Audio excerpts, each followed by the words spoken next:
In this quick commentary, I want to offer a little bit of information and also some, analysis, a quick analysis of a few of these poems. I gathered together a small set here of poets that I think are largely overlooked, or at least if they're not unknown, some of the material that they have provided over the years has had only sort of cursory, serious literary analysis. And I'm thinking here of Julia Ward Howe, for example. The Battle Hymn of the Republic isn't really looked at as literature like it should be. And I'm leaving out Dickinson on purpose, partly because, Dickinson's just kind of overdone in some respects. And I just kind of don't want to get it. It would take a whole section on Dickinson. I think she more properly belongs to a poetry course than the kind of course that we're looking at here, which is more of a survey of women writers, even though she is female. I want to begin with the importance of periodicals to the development of women writers' careers in the 19th century. If you aren't familiar with some of the very important periodicals during the time, you really should be. Godey's Ladies Book, for example, Atlantic. A lot of the really famous magazines that are still around today, or that have been around through much of the 20th and into the 21st century, got their start in the 19th century as magazines that covered a variety of different things in the era, everything from fashion to domestic issues, cooking, literature, music. I mean, you could go in there and open a copy of Godey's and you would see the latest fashion from back east, a couple of wonderful songs that you could play on the home piano, some short stories, some poetry and whatnot. And this is how a lot of writers, not just women writers, but writers in general, got their start, is that you were generally paid by the page for fiction or by the poem, of course. And it was a way of getting quick cash.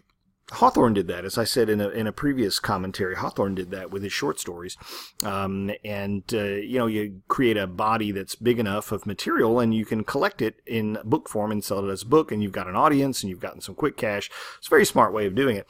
And of course, the magazines were always looking for fresh material, and so if you were a prolific writer or a writer that really wanted to get her stuff out, then this was the vehicle with which to do it.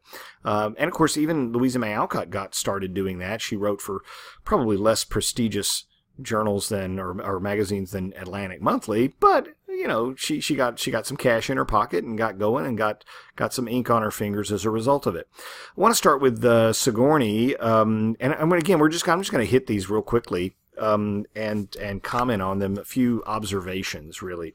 One of the things that you notice about Sigourney is, of course, you see in the head note, her husband did not, that's her in the lower right, did not approve of her writing career. And, she did sort of cave and decide not to pursue a career with the vigor that she could have or should have. I'm not saying that Sigourney was a great poet and that this was some sort of horrible loss to humanity, but it's unfortunate that she didn't pursue her writing further because she might have developed considerably over time. With the poem Indian Names, we see this very classic myth of the vanishing native, and this plugs right into what's called the noble savage notion. In the 18th century, late 18th century, especially French writers began to sort of idealize Native Americans. They didn't have a lot of firsthand knowledge of them, but depicted them as sort of Adam before the fall, innocent, ethical, noble, and Western civilization, which was, of course, corrupt and sinful and greedy and avaricious, all that was wiping these people out, and it was the loss of a tragic loss of a great people, etc. And I'm not disputing that it was a tragedy, but I am saying that a lot of the literature of the time was wrote along the lines of this so-called noble savage notion, a romanticized and idealized idea. And there was also a sense of fatalism with it. This is going to happen. Nothing can stop it because one civilization has the technology and the literacy and the advancements and the other one doesn't. And even though the one that has all of the tools and the technology and the numbers is more corrupt and more sinful and more evil, and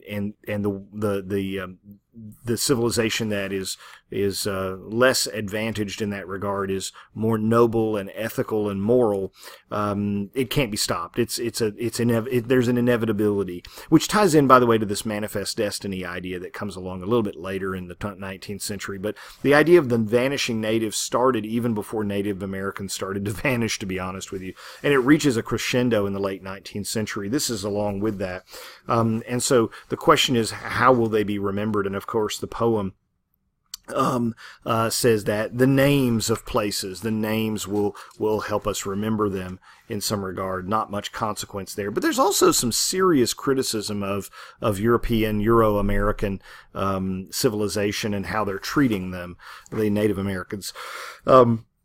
Their memory liveth on in your hills, their baptism on your shore, your everlasting rivers speak their dialect of yore. But she's not content to just leave it at that. She wants to get into some social criticism and even some political criticism here. Towards the end of the poem, she says, your mountains build their monuments, though ye destroy their dust. Ye call these red-browed brethren the insects of an hour, crushed like the noteless worm amid the regions of their power.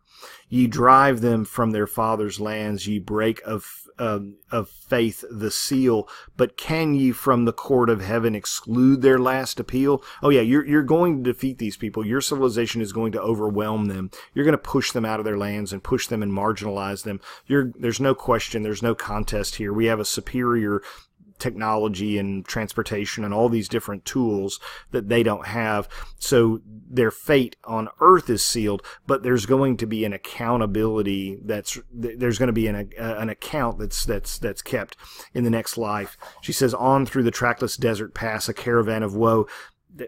I think that's a reference to the Trail of Tears, frankly. Think ye the Eternal's ear is deaf, his sleepless vision dim? Think ye the soul's blood may not cry from that far land to him? In other words, there will be a reckoning in the next life for all of this. It's interesting because it's really kind of I'm not going to say that it's a unique poem, because there was a lot of poetry, a lot of works that celebrated this vanishing Native American idea that we Americans, immigrants, even slaves or former slaves, from Europeans, whatever, from all over, we're crushing these folks. We're squeezing them out of their homelands, and that this is a bad thing. But that was not the majority view at this point. So that makes Sigourney kind of stand out a bit. By the way, contrast this with Rowlandson. Rowlandson didn't have this attitude towards Native Americans at all. We talked about that. Look at how different this is. Looking at Julia Ward Howe, we know Julia Ward Howe from the Battle Hymn of the Republic, but we've sung it or heard it so many times we really don't walk through it very carefully, and I want to do that real quick. But first I want to talk about, just very briefly, the Heart's Astronomy from her book called Passion Flowers. It's an interesting, cute little metaphor here that her children watch her the way astronomers watch the skies, the stars and the comets and such. She is like a comet to her children, and that's kind of a nice, interesting metaphor. You hadn't seen that one before.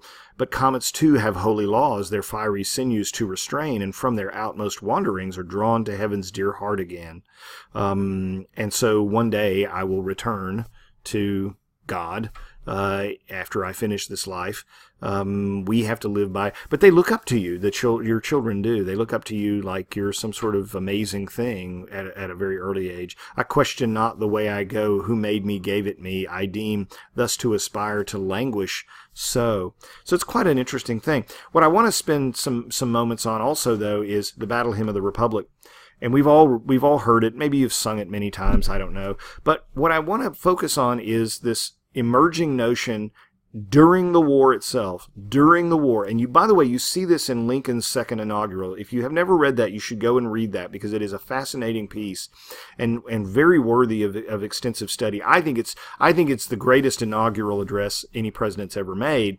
And that includes Kennedy's. But it's great because I think he actually took inspiration from the song in putting it together. Because what you see in this poem, which is set to music, is the notion that the war, by 1862, the war has been brought about because of the great national sin of slavery, and that the war is the price we are paying for that sin that we have committed, and that God is going to, through providence, right? The notion of providence, God's direct intervention into the affairs of human beings.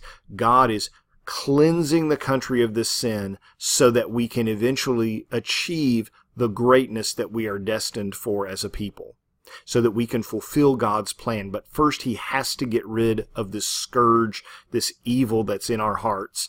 He has to burn it out of us.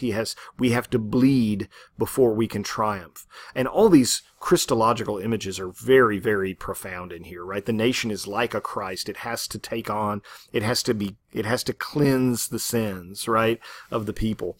He hath loosed the fateful lightning of his terrible swift sword. His truth is marching on. I have seen him in the watchfires of 100 circling camps. I can read his righteous sentence by the dim and flaring lamps. The camps, the soldiers out camped in the fields. You see the bonfires and whatnot. And she says, I see God there. I see God's hand, his sword. These people, these men, these soldiers are the sword of God that is going to deliver the blow that will strike to the heart of the nation and cut out the sin of slavery from our hearts.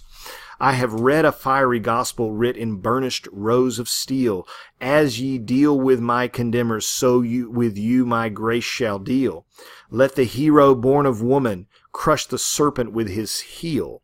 Who is the hero born of woman, and who crushes it? This is Christ. Okay. In Christian theology, the reference of Jesus crushing the serpent, the devil, triumphing over the devil through his sacrifice. She says, as ye deal with my condemners, so with you my grace shall deal. Let the hero born of woman crush the serpent with his heel. So she's taking Christian theology and Christological symbology, symbolism, and she's applying it to this event in the nation's history. In the second inaugural, Lincoln will do the same thing, and he will say, how long will this war go on? As long as it takes for God to see to it that every drop of blood that was shed by a slave is repaid by a drop of blood from the rest of the country who both endorsed it, supported it, or at least tolerated it.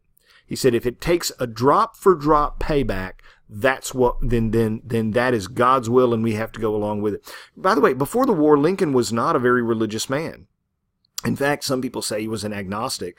But during the war, he became a person who had a very profound belief in God and believed very much in providence and the hand of God in the affairs of the country. She says, he is sifting out the hearts of men before his judgment seat.